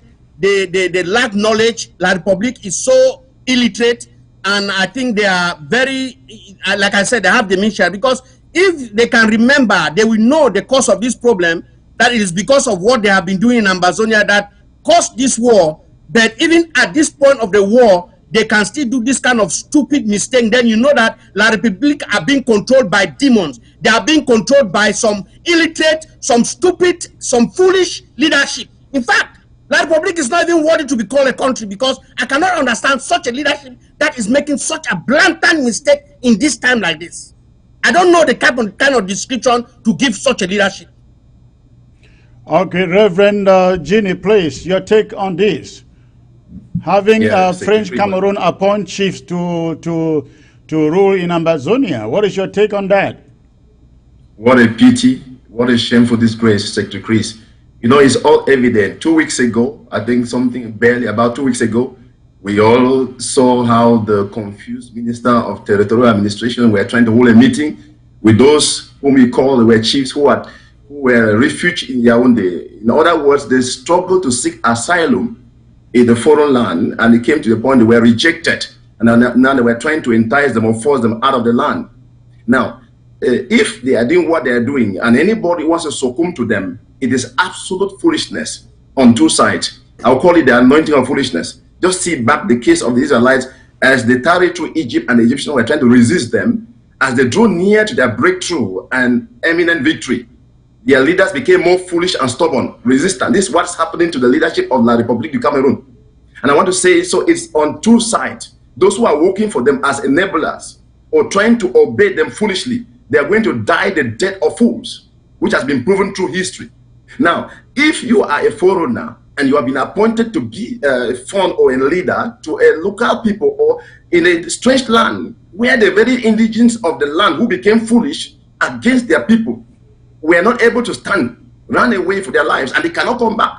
And then you, as a stranger, want to come. What the kind of foolishness can be upon your life? You know, it will be. So we see the zeal of this kind of people, something we cannot define, because it is absolute foolishness. Because when you try to verify, the question you should ask, what are they zealous for? At the expense of their own very lives, the lives of their people, like Bishop John just said here, and the lives of all that connects to them. You will discover they are zealous to serve a wicked man at the expense of their own very life, their families, and the entire world or society or two nations. And even in the sight of God, justice proves that such people will die mercilessly, the death of fools. This is my take, Secretary Chris.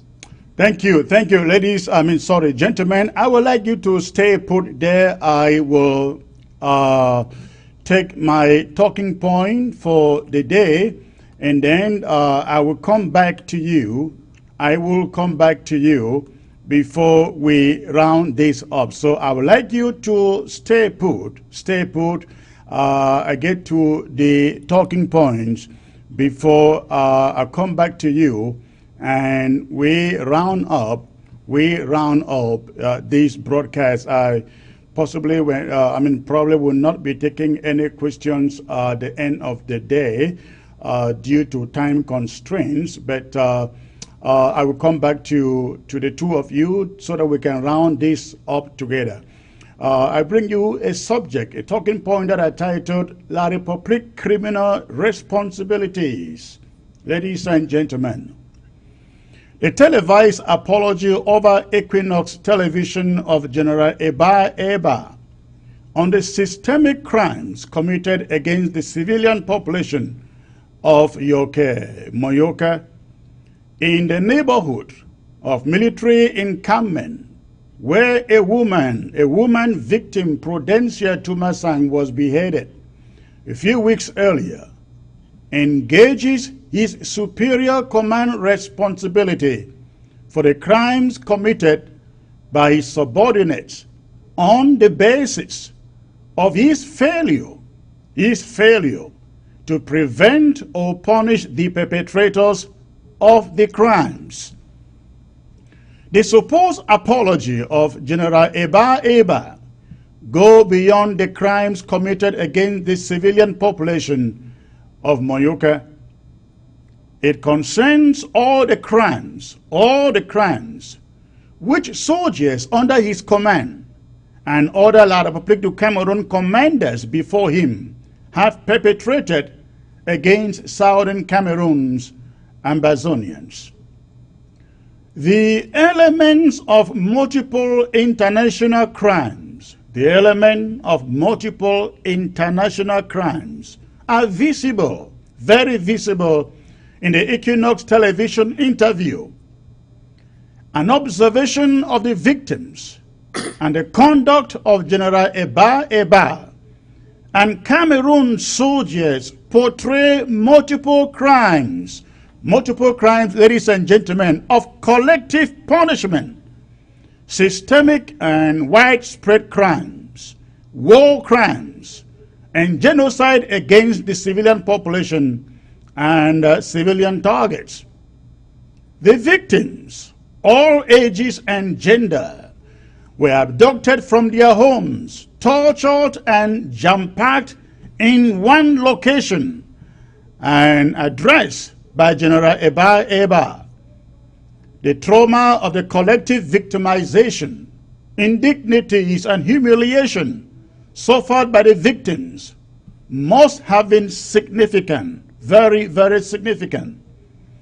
The apology, rather than attenuate or abate responsibility for the crimes, highlights the magnitude of the attack and the inhuman conditions of life to which the victims were subjected to. While purporting to apologize, General Eba endorsed the crime and sanctioned the targeting and abduction of young Ambazonia boys based on their Ambazonian nationality. These Ambazonia victims were not caught in combat. They were not caught in combat operations. They were abducted from their homes. This was therefore a military operation led by General Eba targeting Ambazonia civilians and the civilian settlement of Yoke in Moyoka. The victims in the televised military address were subjected to unbearable conditions in a military operation that targeted them on the basis of their Ambazonian nationality. This attack was planned and executed furtherance to the ongoing genocide against the southern Cameroun's Ambazonia. General Eba in his address disclosed the fact that so-called Amber boys were within the ranks of French Cameroon soldiers, that is their version of Amber boys, fighting within the ranks of French Cameroon soldiers. This official admission reaffirms the presence of so-called Amber soldiers within the ranks of La République du Cameroun military, which is widely known for war crimes, genocide, collective punishment, massacres, rapes, deportation, pillaging, abductions, ransom taking, and burning down of civilian settlements. The information provided by Superior Commander of La République du Cameroun Army once more establishes an urgent basis for an international response to abate the atrocity crimes and impunity coming from French Cameroon. The proximity of atrocity crimes for which this apology was made in respect of the date and location to the execution of Prudential Tumasang within the proximity of a military encampment in Makanga, Moyoka, and close to Yoke, Moyoka, is very, very revealing. Very, very revealing. It adds to the credible evidence of La République du Cameroon military and allied militia presence and their responsibility for the execution of that woman in Moyoka. The televised conduct of General Eba, soldiers and affiliated Amber Boys, or their version of Amber Boys, under his command, fall within a consistent pattern of conduct by La République du Cameroon military in the campaign of genocide in the southern Cameroun'S and Amazonia. One of his predecessors, General Melingu, made a similar candid admission of criminal responsibility and was relieved of his command, then redeployed as a principal officer in La République du Cameroon Army High Command headquarters in Yaoundé. Recently, a La République du Cameroon commission appointed to whitewash the Ngaribo genocide established the responsibility of one of its commanders, its soldiers, and allied militia. A La République du Cameroon military statement admitted that a captain in its army beheaded a civilian in Bafut and displayed the head on a stick on a nearby road. The beheading and displaying of civilian heads by the La République du Cameroon army is a tradition dated to its War of Independence, in which hundreds of thousands of its civilian population of the Bamileki extraction were exterminated. The apology is a calculated attempt by La République du Cameroon to save face or whitewash the image of its genocidal army, its affiliated death squads, and proxy media, and activist genocide apologists. Additionally, it is aimed at hoodwinking surviving Amazonia victims to come out of their places of safety to be slaughtered by La République du Cameroon death squads and genocidal forces. These soldiers who committed the crime in Yoke, Moyoka, are the same soldiers who massacred civilians in cold blood in Mautu, Moyoka. The crimes in Yoke are part of the planned genocide of Amazonians. In Mbalange, Ekiliwindi, Mamfe, Kupe Manuguba, Batibo Babanke, Pinyin, Bafut, Ngoke Tunja, Bui, Nkambe, and several locations within the national territory of the Federal Republic of Amazonia. La République has carried out similar exercises. Because the military of French Cameroon has suffered humiliating defeat in combat operations against the restoration forces of Amazonia, the coward has shied away from engaging restoration forces in combat and have intensified its attacks against civilians, where they massacre, they rape, loot, and over 400 towns and villages burnt down. Recently, La République du Cameroon purported to ban ownership of cutlasses and iron rods in the territory of Amazonia, conditioning the purchase and ownership on the authorization of its criminal agents, so-called divisional officers, who are persona non grata in the territory of Amazonia. This order is evidence of the official policy requirement in the war crime of the use of starvation, ladies and gentlemen, the use of starvation as a weapon of war. The order aims at depriving the civilian population of Ambazonia of tools of economic and subsistence agriculture and development needs.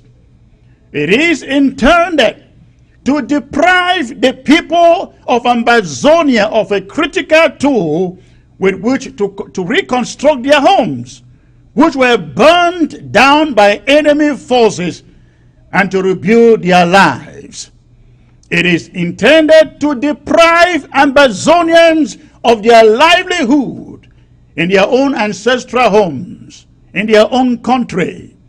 This order has exposed the criminal intent of La République du Cameroun of fronting the so-called reconstruction as a subterfuge to obtain money from the international community for use in its campaign of genocide and to enrich its criminal leaders. With the supposed apology by General Eba, the interim government of the Federal Republic of Ambazonia once more urges the United Nations and the international community to send a fact-finding mission with a robust investigation mandate to investigate the genocide, war crimes, and crimes against humanity committed or being committed in the territory that is called Ambazonia, and those of neighboring countries targeting Ambazonian civilians too. Ladies and gentlemen, the interim government of Ambazonia, the Federal Republic of Ambazonia, reminds La République du Cameroun and its genocidal army that the Geneva Convention requires a superior commander to prevent or punish attacks against civilians and civilian targets in armed conflict, not an apology, as we saw on Equinox television. The interim government reiterates its call for the establishment of a transitional justice mechanism to hold the perpetrators of these crimes accountable or refer to the International Criminal Court.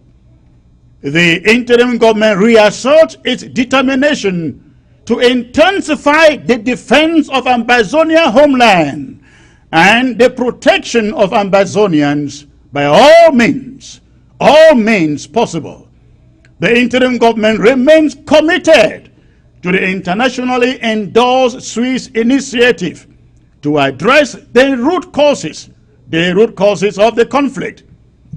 But until then, we will not hesitate to continue to go after every accomplice and perpetrators of genocide in our land, Ambazonia. What happened yesterday in Bamenda is only the beginning of what lies ahead. The Ambazonian Restoration Forces will go after every La République du Cameroun agent, be he in uniform or civilian apparel, from city to city and town to town in all of Ambazonia. We will chase them out. The random killings and arson by La République du Cameroun soldiers isn't going to bring Ambazonia to submission or surrender, not by any means. We urge the civilian population in the territory to remain very, very vigilant and be ready at any given moment to follow instructions from the Ambazonia Restoration Forces. The game has changed. The game has changed.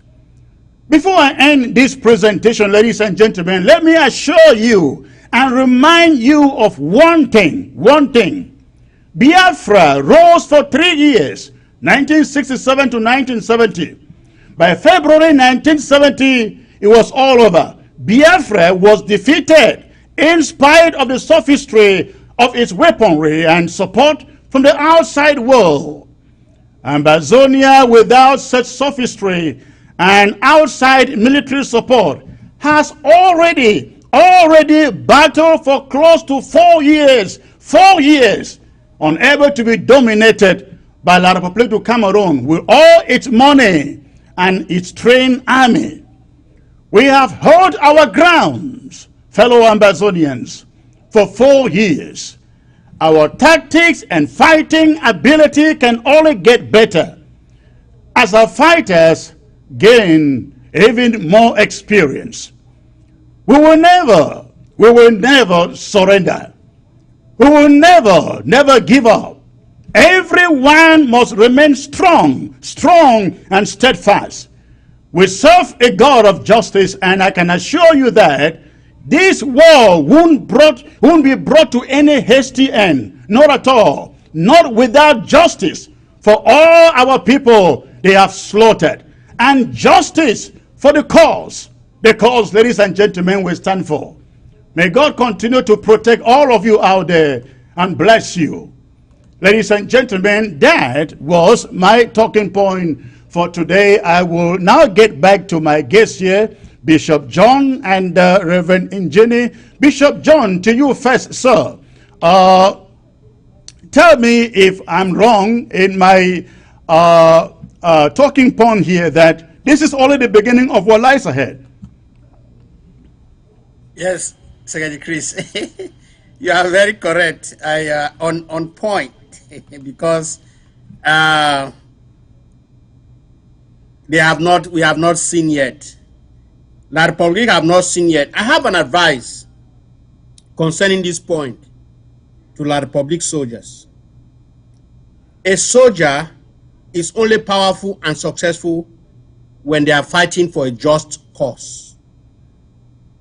La République soldiers, the gendarmerie, police, or the regular military, air force, they are sending you to Ambazonia to commit crimes against humanity. The war in Ambazonia is not a justifiable war for La République du Cameroon. I want to urge you, over 400 to 500 of their colleagues have resigned. They have run away from the military because they don't want to commit crime against God. They don't want to commit crimes against the international community. They don't want to commit crimes against humanity.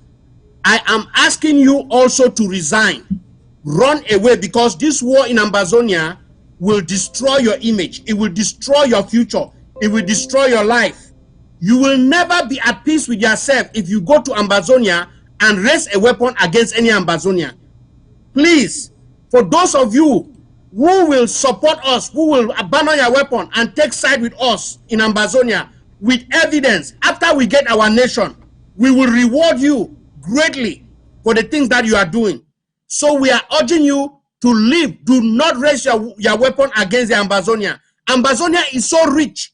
La République is not fighting for anything but our wealth. No matter what they have taken and what they will take during this time of war, we will have enough reserve that can match us centuries to come. So I am urging you, La République fighters, do not fight this senseless war. Resign, run away, help us, do something to help us. All your efforts that are being documented, we will reward you after this war. We will not betray you to your government if you work with us. So we are encouraging you not to continue killing innocent people, burning people's houses, and killing our children and our women. And this order that they have given you to kill every young man in Ambazonia from the age of 15, I am advising you not to do it. God will be angry with you. You will go mad. Your family will hate you. You will not have any love in your life. You will live the rest of your life in misery if you do this type of thing. If you carry this order that La République is giving you. La République is not a government anymore. This is a terrorist organization. Do not take part in terrorism.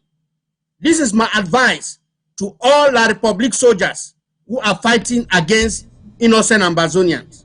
So that is what I want to say about this, Chris. But I want to let everybody know that we are ready for the war. We are getting ready and we are improving every day. We are more advanced now. We are making our own superior weapons. They will never know. We made a mistake to show some of our weapons in the past, so people know, and La Republic started attacking them. But now, like Secretary Chris, we have advanced in weaponry. We are advanced in the type of technology we have, because we know La Republic is trying to block everywhere so we don't go to get anything. But we are beginning to make our own, so we don't need to go anywhere. Right there inside Ambazonia, we are making the things that is going to help us to sustain this fight against La Republic. Until La Republic leave Ambazonia completely, we will fight them until that time. Thank you.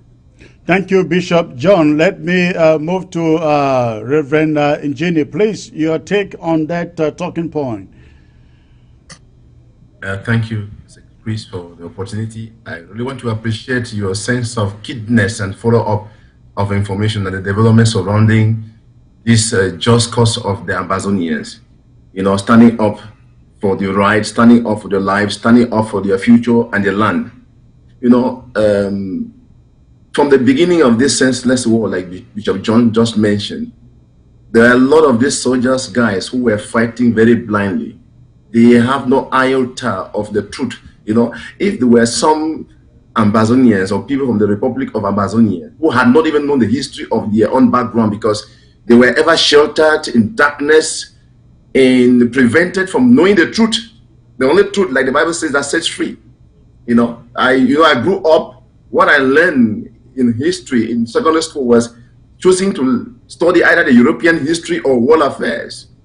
And within the world affairs that I studied, there were two major topics, two countries that were chosen: the Biafran Civil War and the War of Independence of Ghana.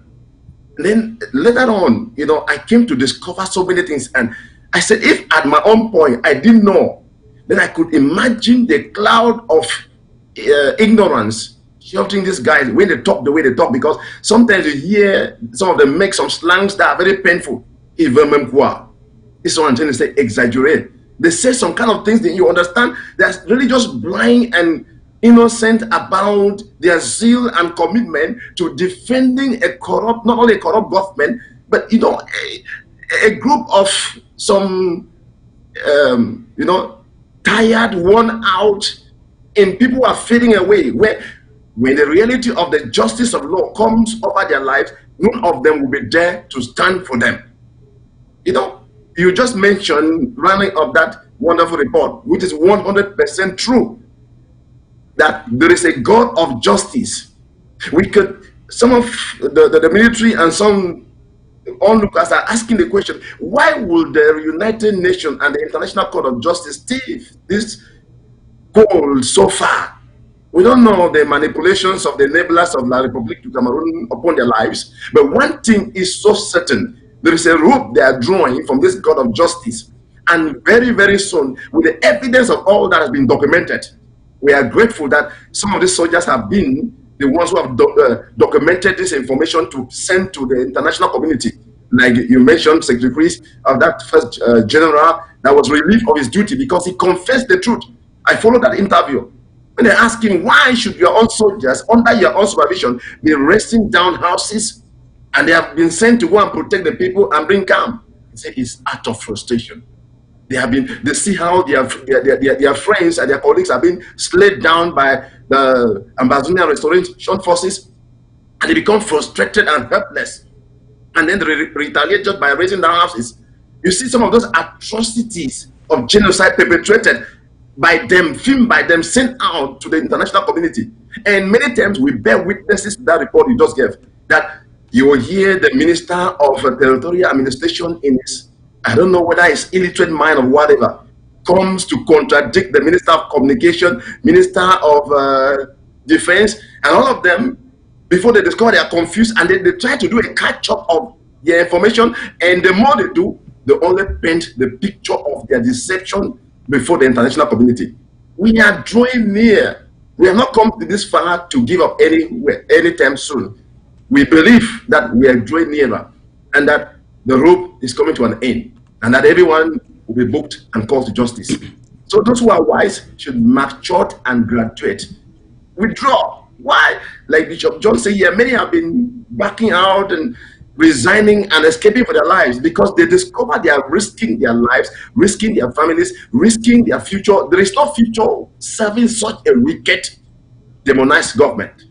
against the people that are true and just in their manifestation. Thank you, Secretary, please. Thank you, Bishop John, for coming, and thank you, Reverend Njini. It was a pleasure to have both of you. I look forward to see you again, sirs. It's my pleasure, Secretary. Thanks very much. Thank you very much, Secretary Chris. I just have one word for my restoration fighters. I want to just give them a word to know that God is a God of order, and God operates in order. He is the author of order. I want to really advise them that they should follow order in their local government. We have a system.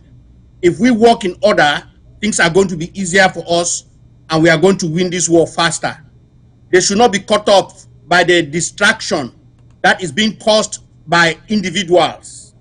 Some of the individuals who have never been to battles and they claim that they know how to fight wars. Nobody is a master of this war.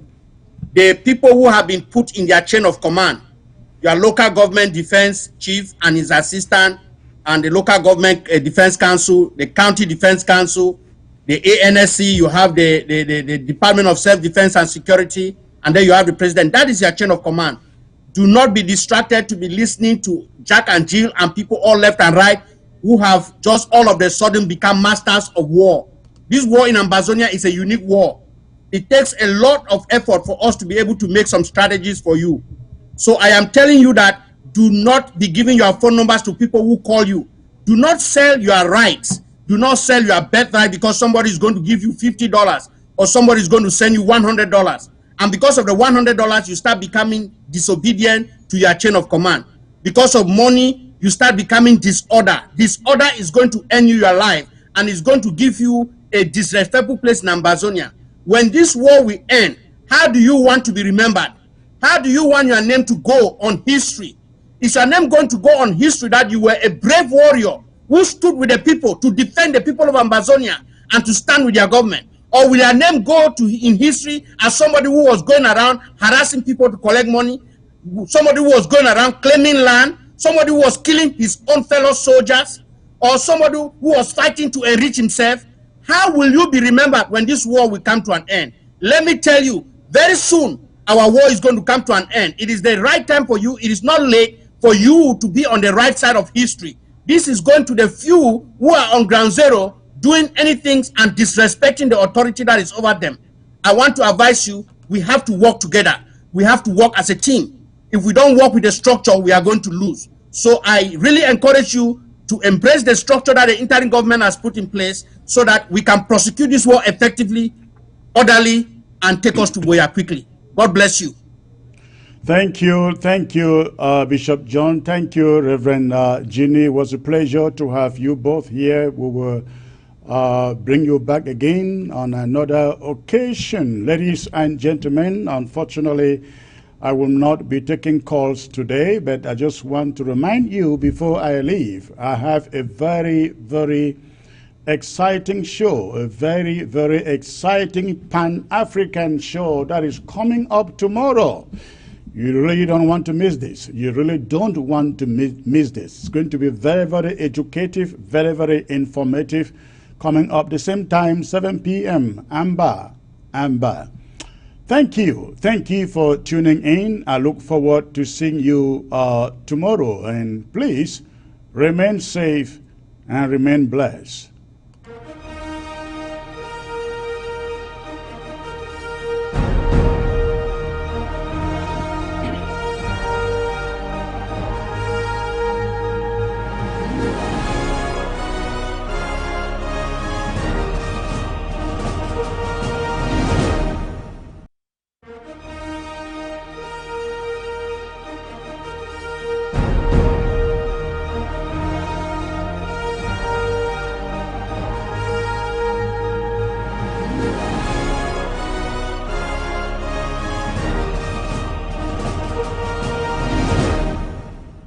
You need a financial instrument that provides a hedge against inflation, 100% guarantees that you will not lose your money, has tax-free growth and distribution, the ability to take an interest-free loan, avoids probate, provides creditor protection, guarantees your family that your income will be replaced should you die, helps you protect yourself financially against chronic, critical, and terminal illness, and of course allows you to take money anytime for any reason at any age without a tax penalty.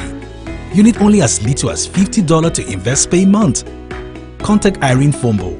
Tel 513-5014-177 or send an email to irenenpmsn@gmail.com.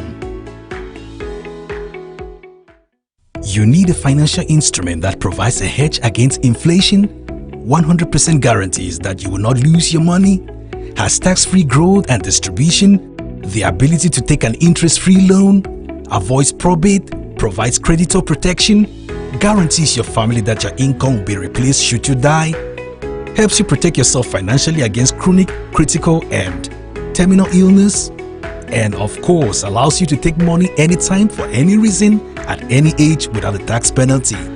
You need only as little as $50 to invest per month. Contact Irene Fombo. Tel 513-5014-177 or send an email to irenenpmsn@gmail.com.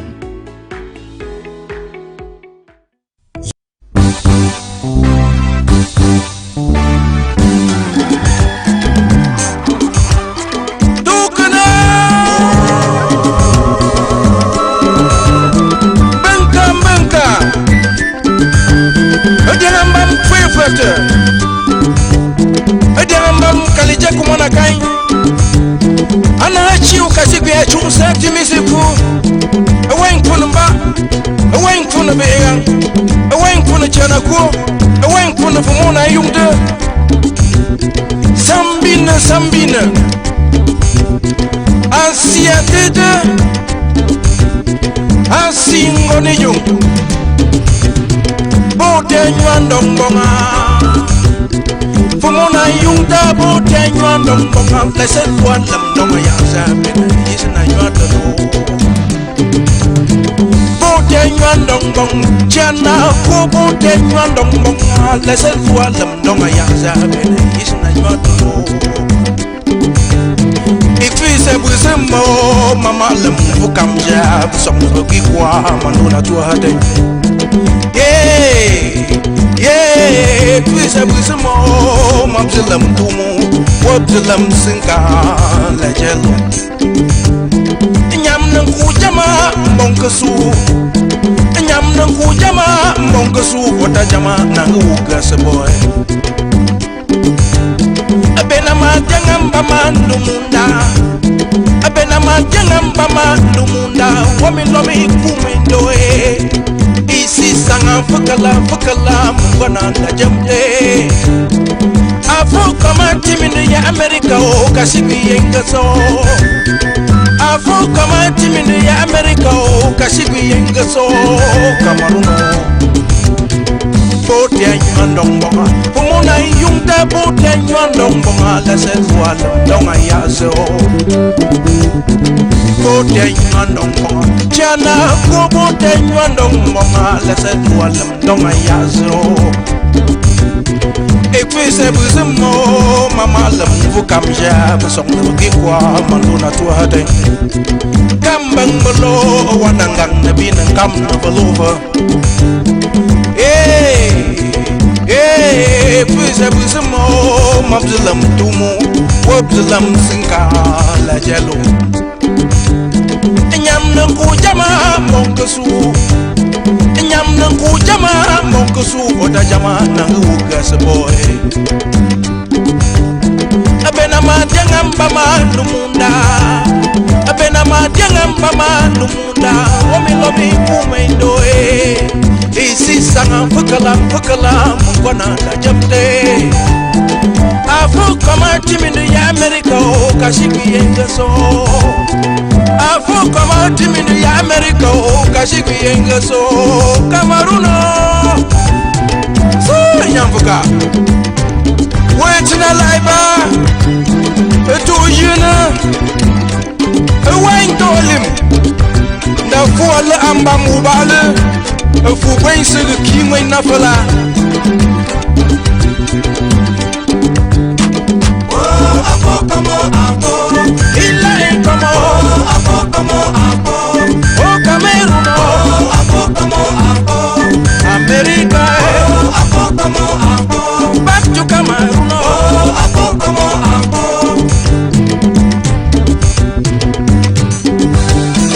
La créativité ne se vend pas au marché.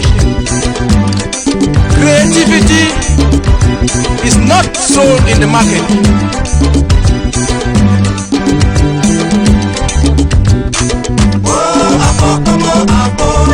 Yerima, yicham cham, yicham yichama, nga umo fanga.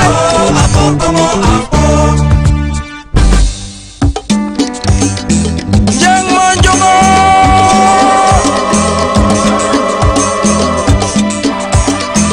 elumnu nyama sego mai sigando. Agaya na komye na nunyam sugo yibudwa kom anga ne bani ne kuong kom buazen winguta alana zindavu wa molucho mai ula la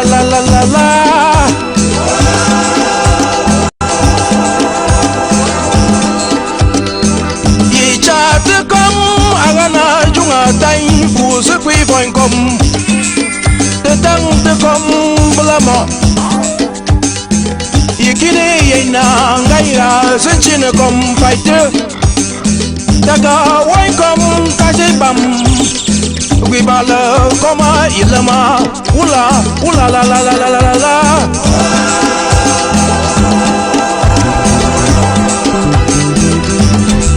hey, which one ngometa bese lima fu samo